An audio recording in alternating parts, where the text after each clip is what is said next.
Yes, welcome to a new episode about on the How to Thrive in Life in the Age of AI podcast, where I interview experts to learn how to leverage AI in a way that it enhances our lives without losing the things that truly matter. My name is Shorombo Mooij, and I help high performers design their lives in a way that they can reach their full potential, but also create a life that fulfills them. I believe that we live in amazing times with unprecedented opportunity, but that it also comes with an enormous risk. And that if you don't use it wisely, it could cost you on a personal level. That's why I decided to start this video series so that we can navigate this together and learn how we can use AI so that it can help us thrive in life and capitalize on all the opportunities that there are without losing the things that are truly important, right? So, and today I have Meagan in the studio. So Meagan works at Microsoft as an Agentic AI Solutions Architect, but she's also somebody who very intentionally designs and lives her life and can bring an aware and maybe even philosophical way of looking at these kind of things. So I do have things. She has a really cool and unique perspective working at one of the coolest companies in the world, Microsoft, but also being mindful of how she lives. And she's also still very young. So she also brings that perspective to the table. So I'm super thrilled to have this conversation with you, Meagan. Welcome. Thank you so much, and thank you so much for having me, Shorombo. Very much looking forward to this conversation. Sure. And did I introduce you well, or you want to add something else to this introduction, or did I capture the? Yeah, no, I really loved your introduction. I often notice that with my job title, and specifically because it has changed recently, that it can be quite confusing. What does that actually mean? Because some people might think that I'm actually building loads of AI solutions and might think, oh, architect, very, very technical. But actually, I'm also really focused on the human behavior aspect of working with AI because I'm very passionate about change management, which is also one of my specialties. So I've done certain ProSci certifications for the ones who are familiar with the ProSci frameworks. Just wanted to add that as well. Yeah, and it's good that you add that because before our show I was reading your bio, and for those who don't know, I've worked with Meagan for over a year, so I know Meagan really well. So I know her values, I know what drives her, and when I was reading your bio, it always comes down to change management. But what excites you is enabling change management on the human level, on the human behavior level.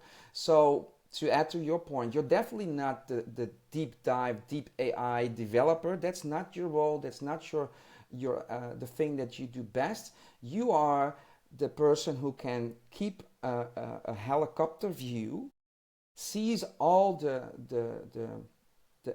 patterns, like the general picture, and can reach people on a human level. And for those who don't know, Meagan is also kind of a Microsoft influencer. So I watched some of the session that she does. She delivers sessions to big corporate clients. She's also very engaging. So thank you for being here. Thank you for adding that. I think that's an important thing to add to this conversation. And of course, we're here to explore and exchange perspectives on how can you navigate your way in this world of rapid change with unlimited opportunities due to AI, with access to all the information that you need.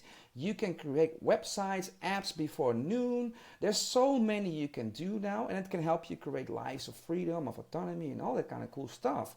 But it can also influence you in ways that might not be beneficial to your happiness and well-being on the long run, right? And I feel that in today's landscape, we are in kind of a gold rush. So most people are talking about being more productive.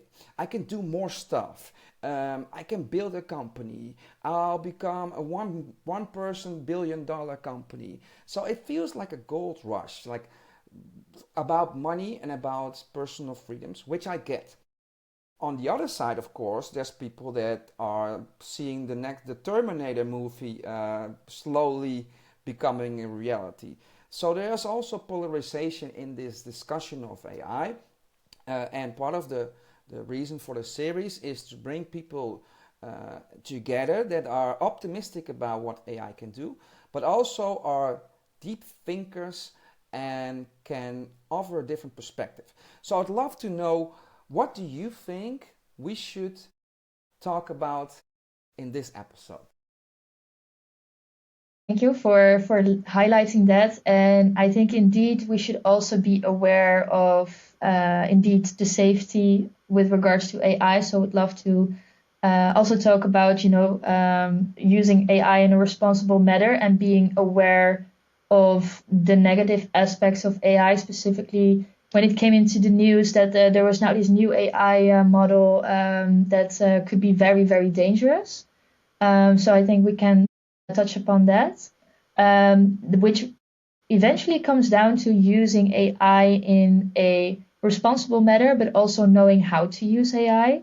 Because specifically with generative AI, when it's generating new content, creating new content for you, a human should always check it. So I think we can also talk about the new skills that human need to embrace and need to learn how to work with AI so that they can, of course, have the benefits of it, being more efficient, but also making sure that it's done in a secure, fair, ethical way. So again, some change management topics. Would love to talk about that. Yeah. All right, awesome. So I'm going to challenge you a little bit, because there is a lot of information already out there. And there's also already a lot of information about how to write with AI in a human kind of way, right? So for a lot of people, they're already being schooled on the ethics of the standing operating procedures on how to generate content, for example. But I want to go a little bit deeper, right? So I want to know, how do you think, like, what is your view on how AI can help us as a person, or maybe even as a species, a humanity? Like, what do you see? What is your view on that? Yeah. I think some nice comparisons can help, because indeed you notice that a lot of people have these questions and see this change right now. But then let's look back at how calculators came into the world. So back then, a lot of teachers, they were against having calculators to do the mathematics for you. So they were protesting and they were like, no, we need to keep our brains. We need to think. We will get dumber if we have, the calculators. And now what you can see, what machines, calculators and formulas and loads of models can calculate for us, and what is beyond the capacity of a brain, that's, and of course also the time that it takes for a human to make those calculations. I think that's one of the examples that I would like to share. And then the second one is also, for example, Google Maps. So previously we had like physical maps of the roads, and then you could say, well, now you lose the skill to read a map. Well, is it still needed? I have my Google Maps now with me. I have my phone. I'm, of course, dependent then on the technology. But is it really mandatory for me as a person to have the skill to read a physical map? Well, of course, if you may be adventurous and you want to not be dependent on your mobile phone in certain scenarios, yes.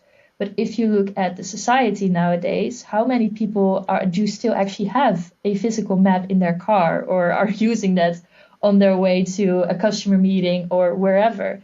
So there you already see that is also an example where we're quite dependent on the technology.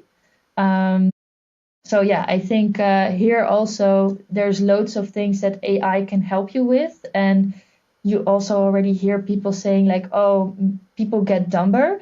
But that's, I think, also the case if you completely rely on what AI is generating without having the skills of being able to fact check if it's correct. Are you able to check the sources? Are you able to double check if it's actually correct that AI has generated? And that's often something that people oversee, that's a new skill that people need to learn.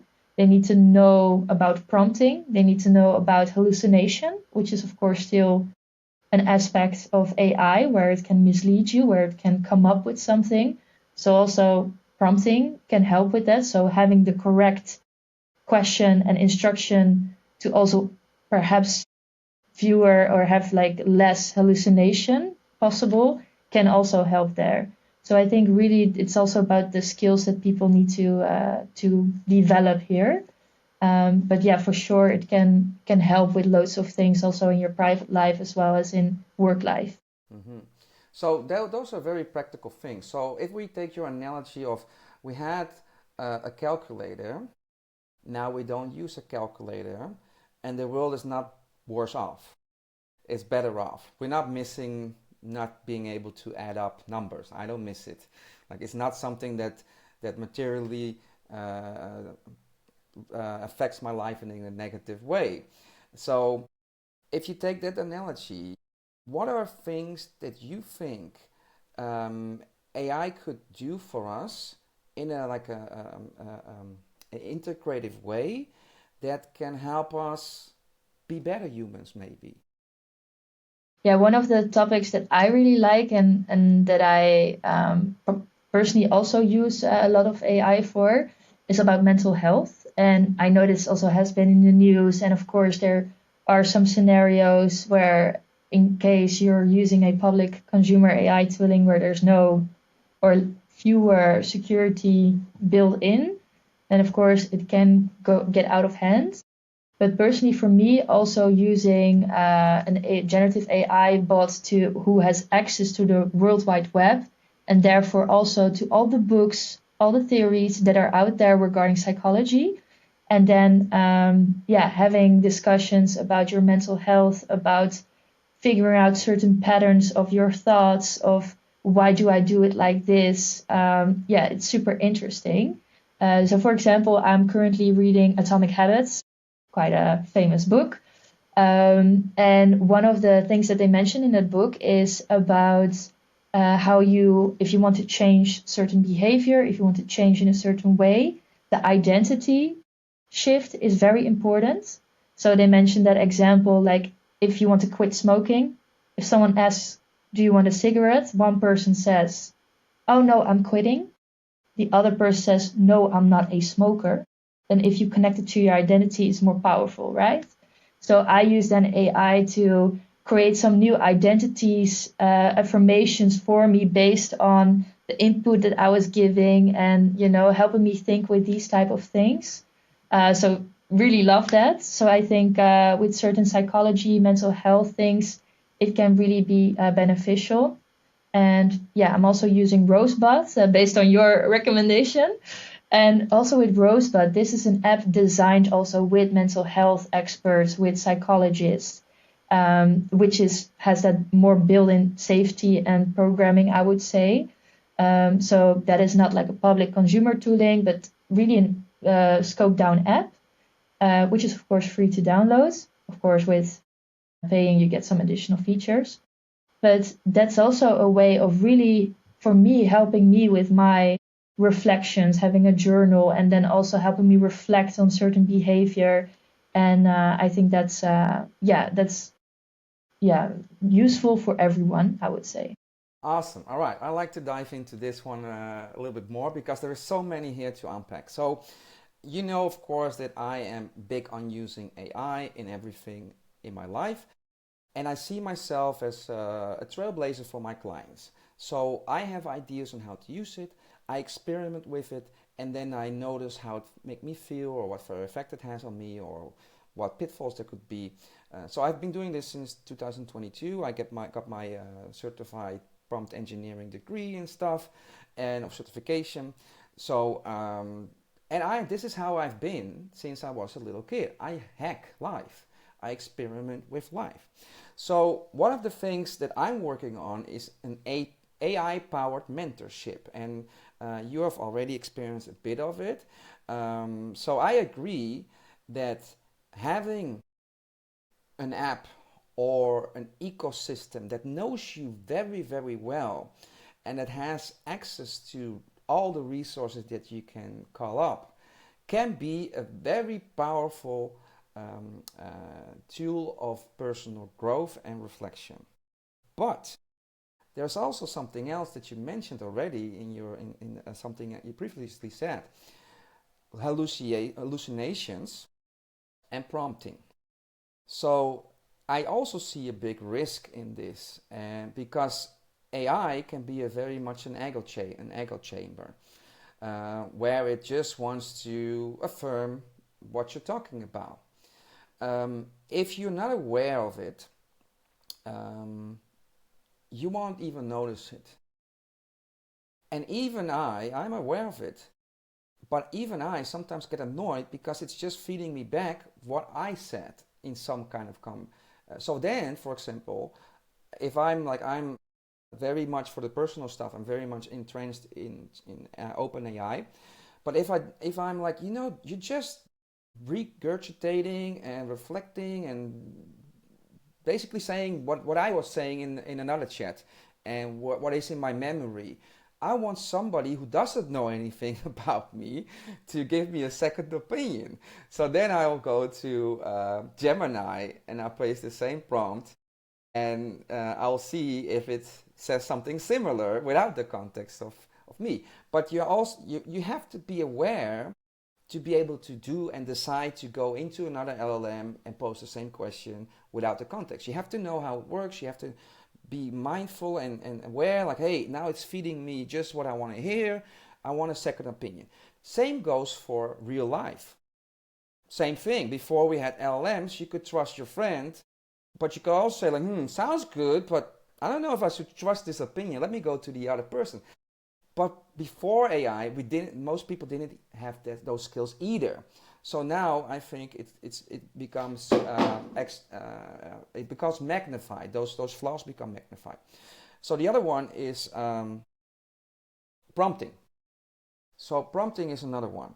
So in my world, the world of personal development, the basic premise is power of questions. So the power of questions, the power of asking right questions will determine if you get meaningful answers. And being able to formulate the right question is also being able to think in a powerful way. Because if you formulate a question, it comes from having thought about something. So I know that if I ask something to AI about my personal development or something I want to learn, I have to ask it a layered question. So not a single sentence question. For example, an assumption. What if, so for example, maybe you're experiencing something in your life, in some part of your life, and you have a theory or an assumption. Then you can say, like, what if this were true and this is what I'm feeling in the context of what they say in Atomic Habits? Like, how does it relate to me? So then you take like a few data points, and then that's where it's very good at to relate and think, like, all right, so, and that's when I find the most valuable insights come from. Even for me, like, I have been blown away about Rosebud sometimes, and I've been genuinely happy to learn something about me, about myself. That's the greatest thing ever, that you realize a flaw or a blind spot or whatever. But most people are not very good at asking questions. So I think you're right.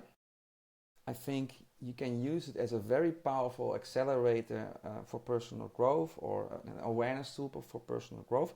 But I also think that that people have to learn how to ask the right questions, and they also have to be aware of the context of it all, right? Yeah, no, I completely agree. And I was just thinking about this, that in my job, I'm working with enterprise customers, the biggest organizations in the Netherlands.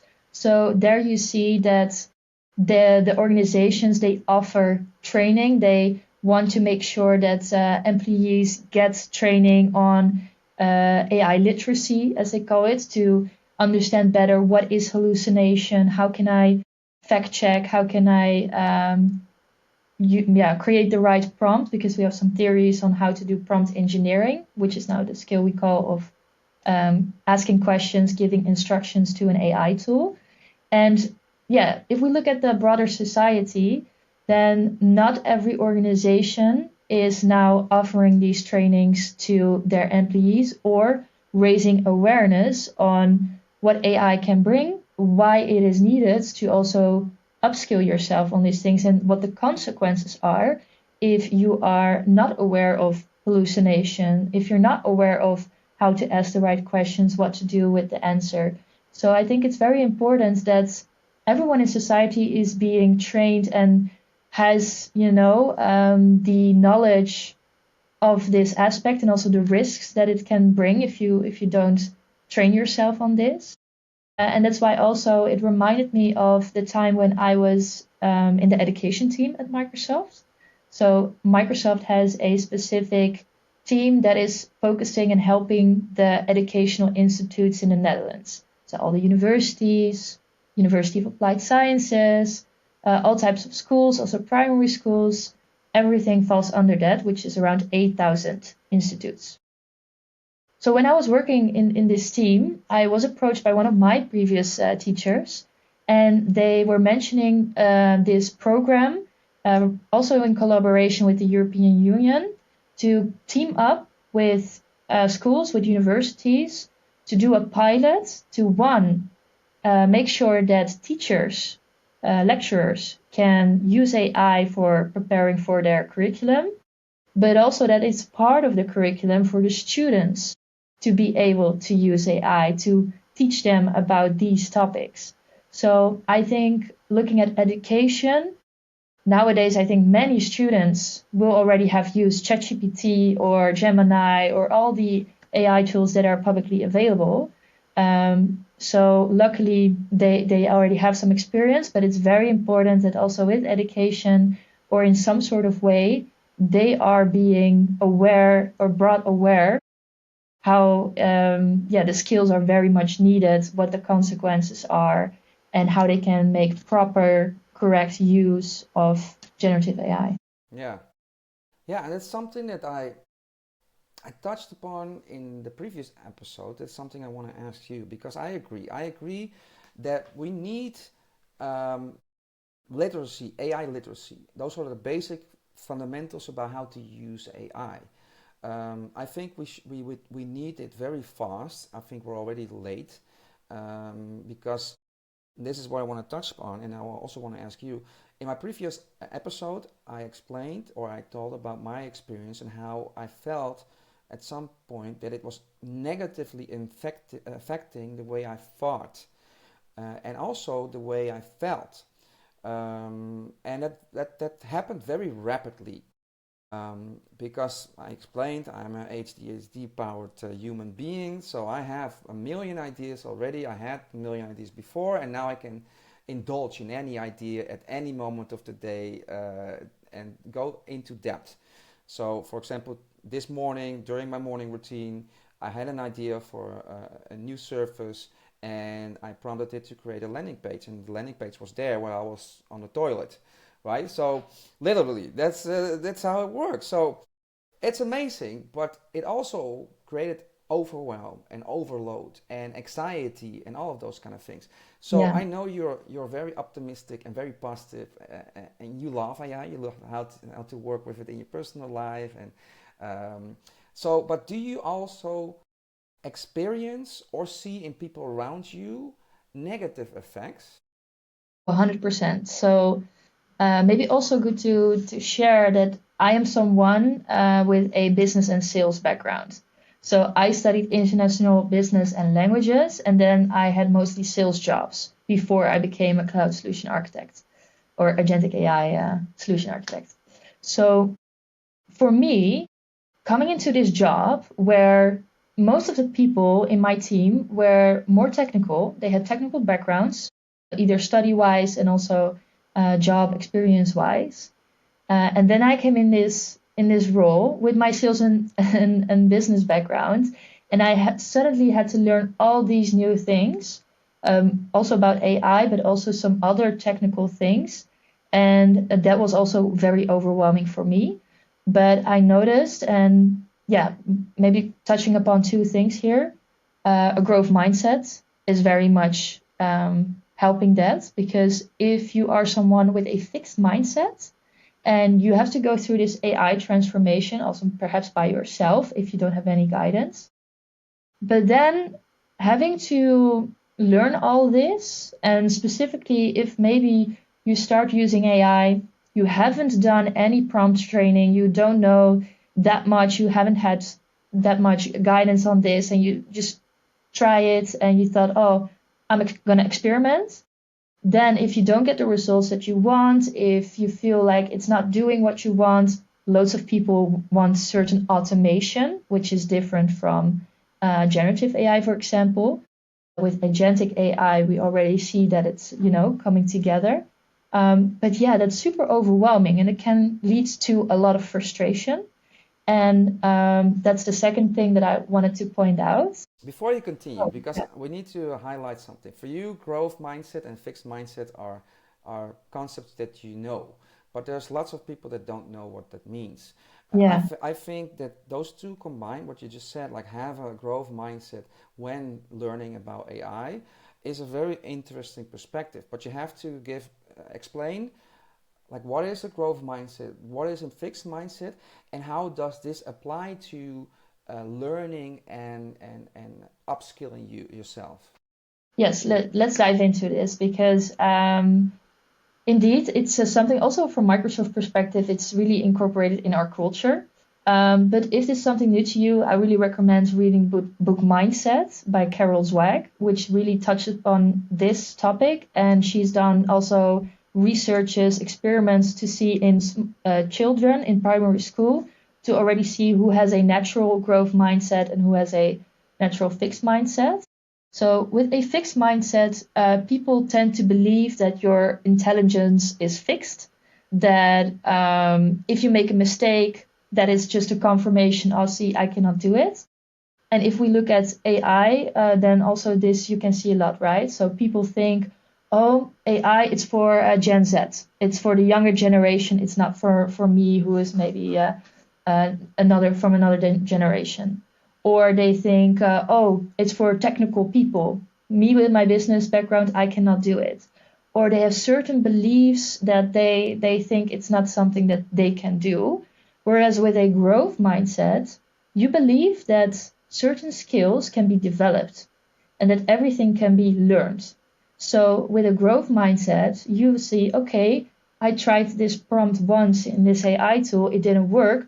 Oh, but I learned from it, and next time I'll try again and I'll do better. I am seeing this as a process of something to get better in and to try over time to get better at, which is also one of the atomic habits theories, that if you do small steps every day, then at some point you will get better. And I just read the chapter yesterday evening about this teacher that had a class divided in two groups. It was photography class.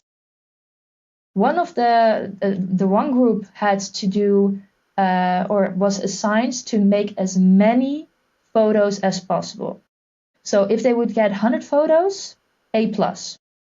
If they would get 90 photos, a B, etc.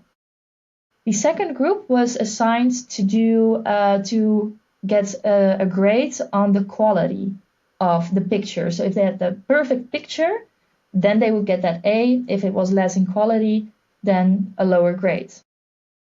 What do you think? Eventually, the group with the more pictures had the more beautiful, the more perfect pictures than that group that was focusing on perfectionism.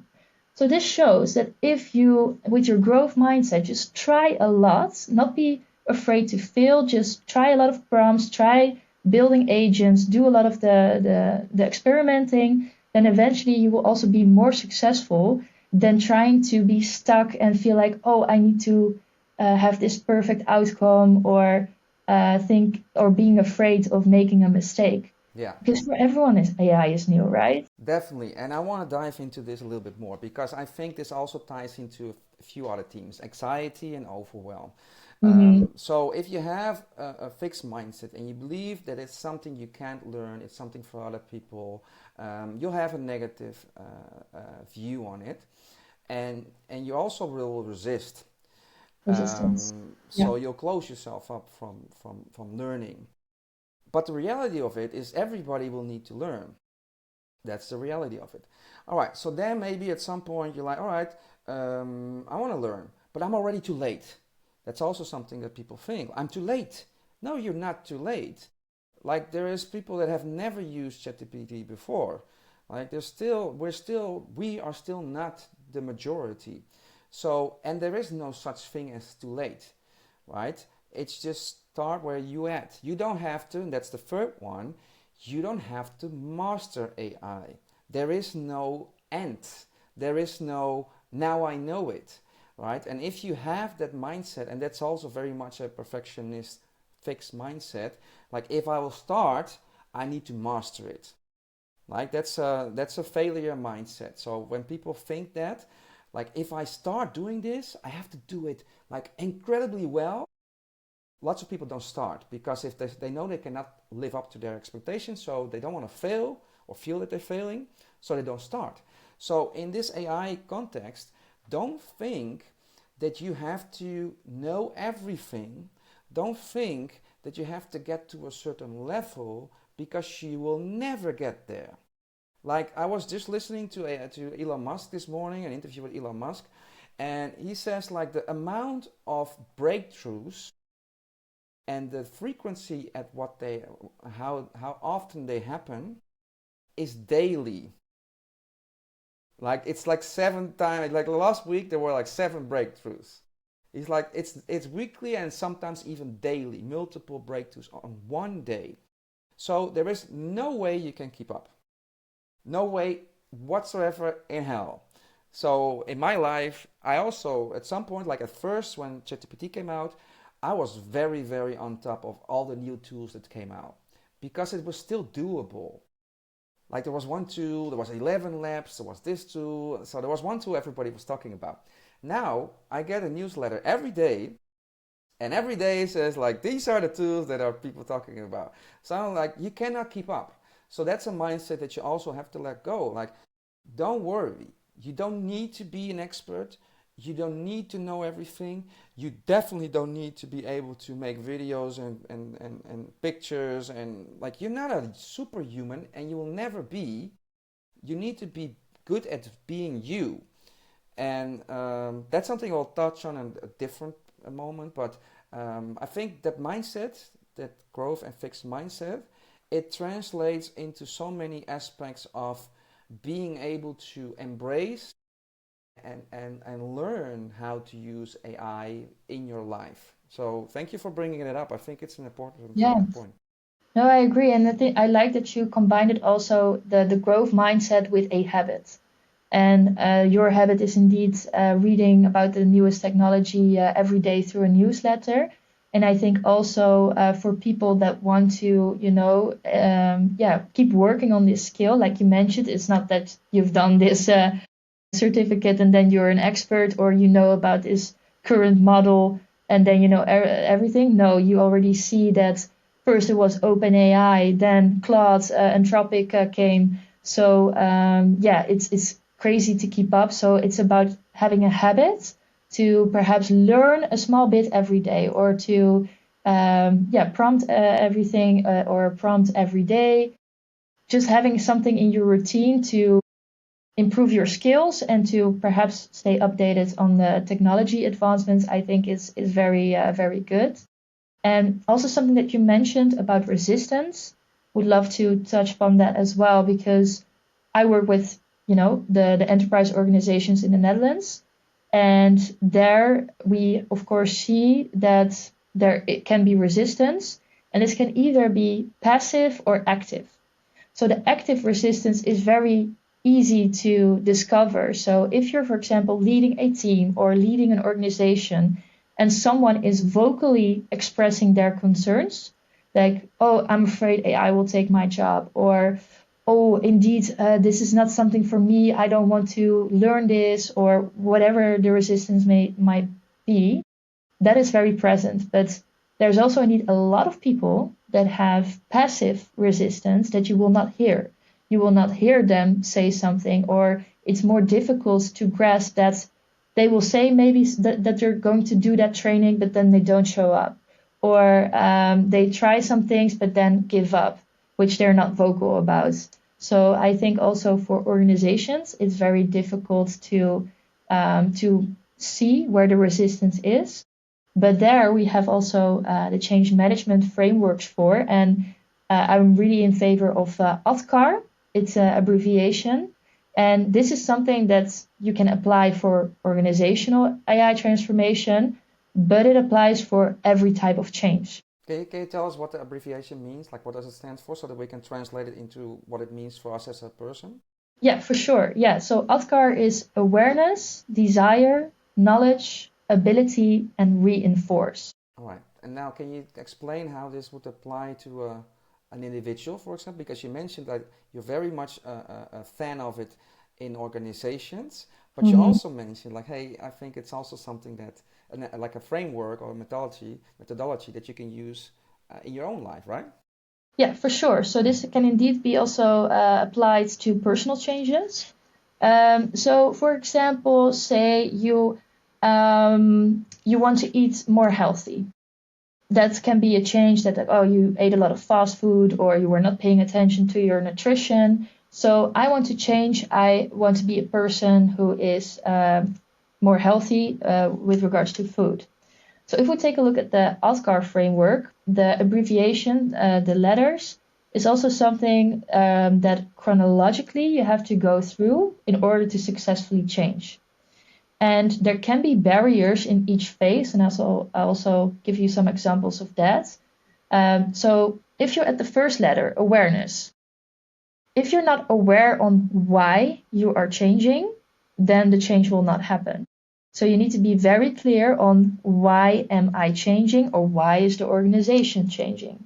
So in that case, for the nutrition part, it can be like, yeah, I want to have better nutrition because it's more healthier, because it can avoid certain diseases. I will have more energy, which will also make me a better partner or a better mom, or whatever you want to connect to your why. But if you don't have clear why you are changing, then that's a barrier, and then you will also not go through the other ADKAR phases, and you will not change. So also with AI, if you don't understand why you should use AI, yeah, then people will not start using it.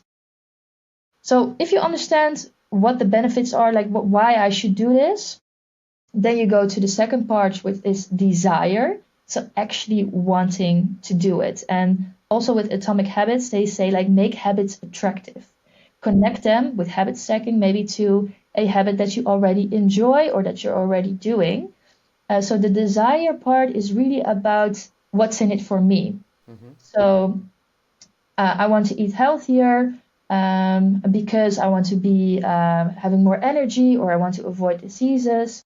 What's in it for me? Well, I will feel, I will also have maybe nice appearance if I lose some weight, or whatever the desire phase would look like for you. Same with AI. If I can see the benefits of having an agent or an AI tooling, what it can bring into my specific role or my specific responsibilities, then you will create that desire. Got it. And it's intrinsically motivation.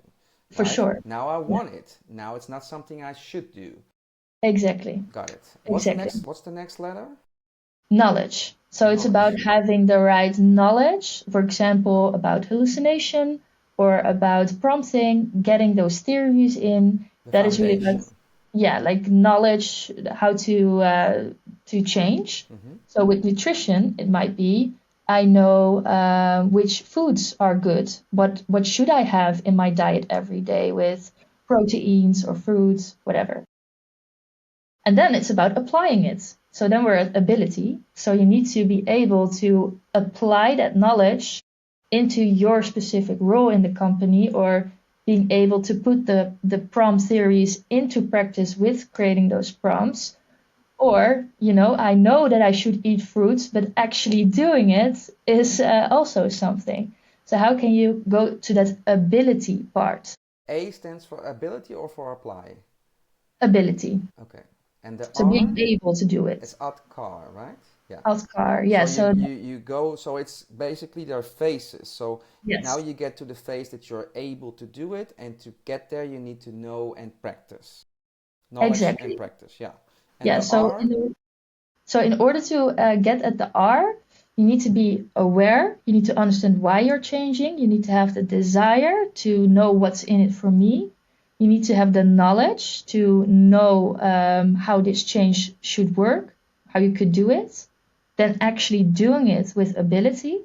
So then you really should apply it. And then the last phase, R, stands for reinforce, which means that it sticks as a habit. Because if you do maybe one prompt engineering training, you have that prompt knowledge, you're going to apply it, but then next week you're going into the old way of working, then you didn't it's not a habit. no, So didn't also stick. so also with a diet, if you do it for 1 week, but then you don't do it, then you haven't successfully changed. Yeah. So really making it stick. Yeah, cool. Yeah, this is the framework for behavioral change. So it makes it very methodological, yeah, something like that. So it gives you like a roadmap to go to those steps. Let me go back to something more personal to you, because I know you are very knowledgeable, but I wanna invite you to get out of the teaching mode and get into the Meagan mode, because I'd like to know, are there things or are there ways in which AI is affecting you negatively or has affected you negatively in the past? Well, I think if we come back to the part where I need to also be able to use it, apply it, and advise other people to do it. Like we also at Microsoft, we're front runners. Mm-hmm. And sometimes I also still struggle to apply ADKAR myself and to be able to build agents and to do this. But that's, I guess, just my personal change journey that I'm also still struggling with. So But reading is it. that an ability gap, right? So it's just like I just don't know how to do it yet. Yeah, I think indeed that's well applied. An ability barrier to also block some time to really apply the knowledge that I have and to build my own agents, but also the knowledge part to learn more about. For example, I need to learn more about GitHub Copilot right now, which is for developers a Copilot. So that's also something that I already feel a bit like that my thought pattern was like, oh, but I'm someone with a business background and sales background, and now I need to go into this developer world, which is like, a bit scary for me. So then I'm very aware of my thoughts and my behavior, but then I really try to apply growth mindset, the habit stacking and stuff like that to help myself go through this change, which is still sometimes difficult. And sometimes I also have the imposter syndrome, specifically being surrounded by so many smart, intelligent, technical people here at Microsoft. So I think that's also the negative aspect of the negative thoughts, I would say, to yourself, or being critical to yourself. I can imagine. And what about your personal life? So you mentioned you're using it to get to know yourself better and to reflect and to work through certain things and learn about yourself. But those are all very positive, and those are all you're super excited about those. But isn't there anything that caused like an alarm bell or created something negative or made you think in a certain way? Like, is it generally positive what you experiencing on personal AI use? I'm trying to think of something, but the thing that comes to my mind is that I am very aware and I'm using also a lot of the consumer Copilot. Yeah, I'm super loyal. Like I'm still using Copilot, but then consumer version because often on the application it's faster. For example, when I'm traveling, I'm using Polar Steps to do the blog posts, and then I also like to use Copilot, the consumer version, for generating my text for my blog post on Polar Steps. And I am logged in with my private Outlook account in the consumer Copilot. And I am very aware of that it uses your data to train the model and to learn things from you and to remember things. Whereas, of course, with the enterprise Copilot, there's more security built in. But sometimes I'm wondering, I can be like an oversharer. I'm like, oh, did I put now something in the consumer Copilot that will, I don't know, get back at me because it's not like the secure tooling. But yeah, if it's about travel posts, etc., I think for me it's fine. But it is something that I'm also, again, it's about the thoughts and about perhaps also negative thoughts that should I be careful here with what I put in there? Should I anonymize certain things, not use certain names or stuff like that? But yeah, since it's my job, it's kind of for me also, yeah, something that I am aware of. But it makes me wonder, like, the people that don't have had Copilot or AI training and are not aware of this, how are they using it, and are they aware of the sensitive information that they are putting in those tools? Yeah. Because I already felt, a bit concerned about this. So that's one thing. Oh, maybe another thing is that I work at Microsoft with AI. I remember, like, this was maybe a year ago, going through social media, and I saw like a video of something, and I really thought it was real. And then it made me realize like that was not possible. And then I'm like, shit, like what they can generate with video and images, or yeah, it's crazy. And that you really should be aware of, what they can do. And that again makes me think, okay, even I was already misled with this generated content. How is it for the rest of society that is not working with AI every day, that is not aware of all these things regarding, the hallucination about the generating content possibilities that can be fake news spreading on social media? That's also concerning to me. Definitely, and this is basically, I think, the essence of it. So we have used the word awareness a lot of times. Another word that I would use is intentionality. So intentional use of AI. But to be able to use AI intentional in a way that it adds to your quality of life, you have to be aware of what it is and how to use it and when not to use it, for example. So I think those go hand in hand. You have to become aware first about what is it? Like, what is it? How does it work? What are the risks? This is something you're talking about. You're talking about risks. What are the risks? Because if you know the risk, you can intentionally take more risk and intentionally take less risk. For example, I'm not concerned about oversharing because everything that I share are things that I'm not afraid it would get out, because if they would get out, those are things I would say in public anyway, right? So those things, but I'm aware of what I'm sharing. There's like a subconscious level of awareness that I'm sharing something that I would be comfortable sharing also in public. I would probably not do it on stage, but if it were to come out in a blog post or something, I would maybe be ashamed, but that's it, right? So do I care? No. Does it give me something? Like, is there a benefit of sharing? Yes. So then the risk assessment is, there is a risk, but the benefit is much higher, so I will do it. But the only way you can do that is if you know the risks, if you're aware of the risk, then you can intentionally use it. Another example, for example, you talked about writing on Polar Steps. I love your polish steps, you know I do. So she is very Okay. good at prompting her and refining her text. I also write, of course, a lot. And I used to write a lot before AI. I have like a 500 pieces somewhere on a Trello board that still have to be published because I love writing. It's a way of formulating my ideas, and it helps me also become aware and learn. So when AI came, I was like, now I can take all of those raw ideas and just put it in a ChatGPT, a custom ChatGPT that is specifically instructed to do it in a certain way. And then I have polished grammar and spelling free content I can publish. So now my ideas can reach other people because they're not sitting on a Trello board anymore.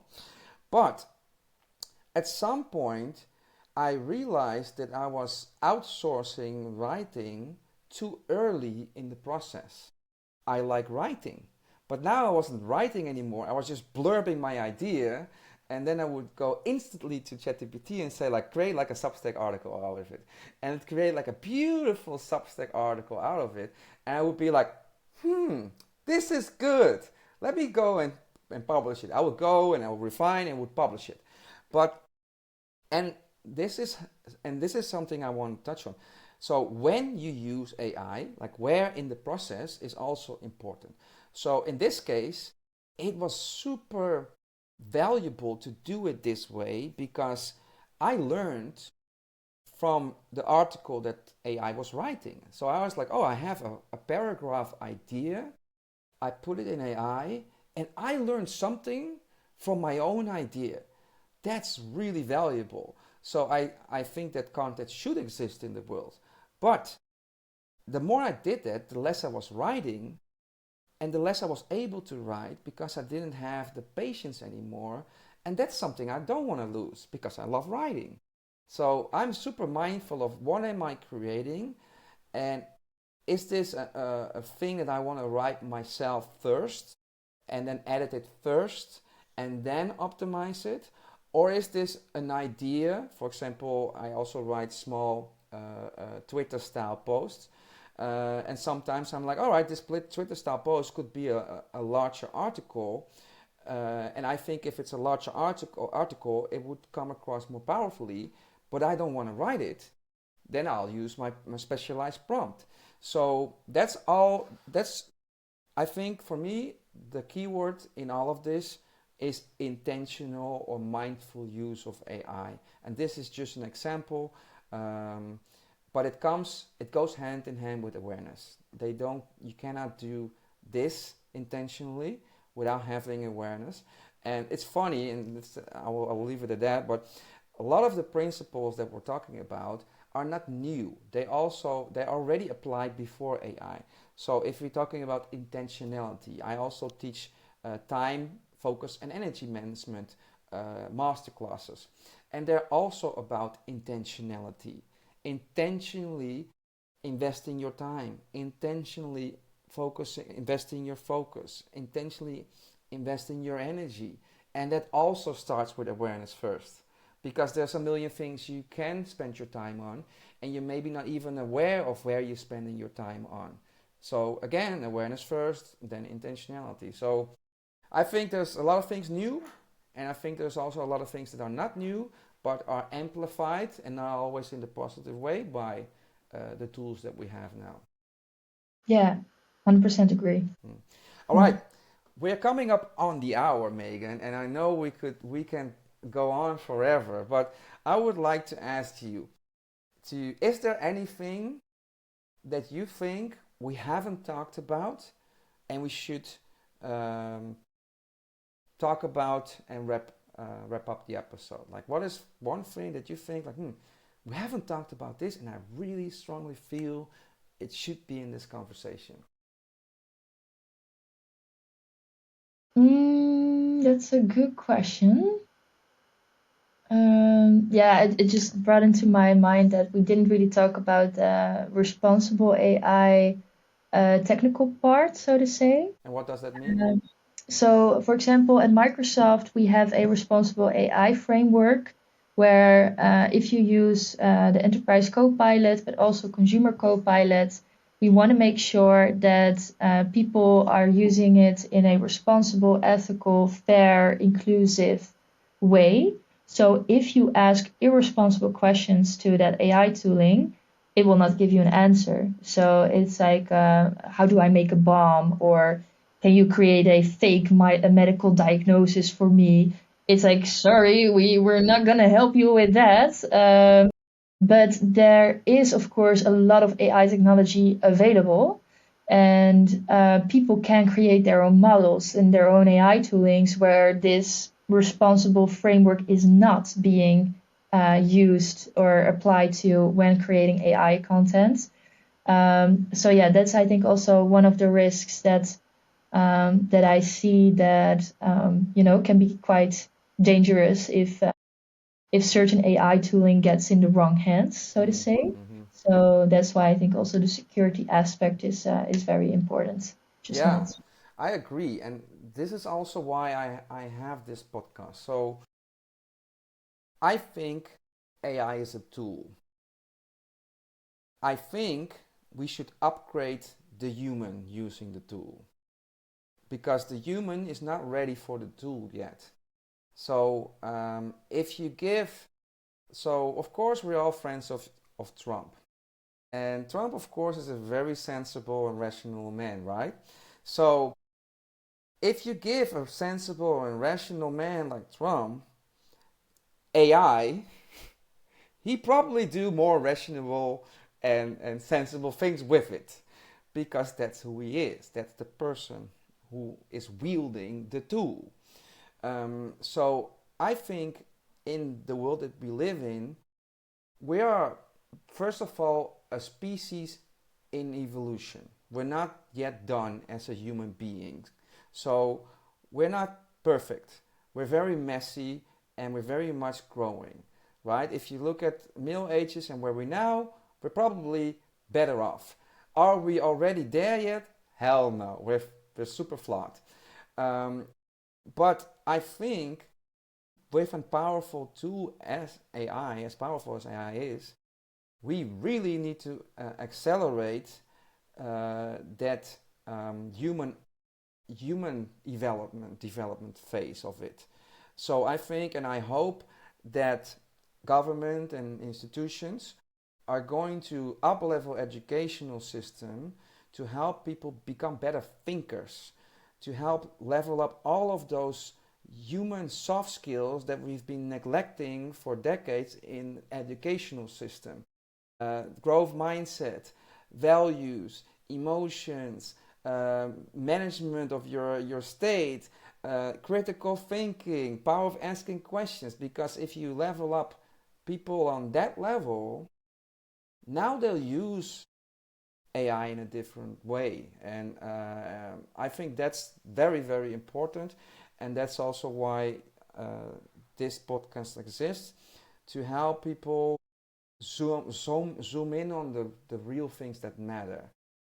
And the real thing that matters is we all want one thing, and that's create a life worth living, create a life that we're happy about at the end of the day, right? So, yeah, so that's my view on how we get to the next chapter in human evolution using AI. I'll be playing a part of it, my role in it, hopefully in the biggest way I can. But yeah. Yeah, no, I agree. And I like that you pointed out the government part because you already saw that when the new AI technology was there, that the laws, etc., needed to be updated, and that was also already taking time, and then already the new things were out there. So then luckily the EU AI Act came and more things, but I feel like also here the government plays a very important role, and I think they also struggle with the pace at the things are going now. Definitely, and I like that you brought this up. I wanna go into this a little bit further because I think this is a very important topic. Um, so yes, so society as we know it is going to change. We don't know how. Lots of people will be fearful about it, and maybe rightfully so. Like it will hurt at some point. Um, we always have looked at government to pave the way and to guide us in a certain sense. But government, in this case, the system of government, bureaucracy, is way too slow to keep up with the pace of developments. The system is not able to keep up. So they are talking about the policy, so democratic system, of course, somebody raises hand, there is a concern, let's have a forum, let's have a talk, let's whatever. So everybody needs to be on the same page. That takes a while, then some policy needs to be developed, that takes a while too, and then the policy needs to be approved, and then the policy comes out, and it's an act, and now somebody needs to reinforce it, communicate it. It takes ages. And when it comes out, it's probably not even relevant anymore. So I don't think that that system will work.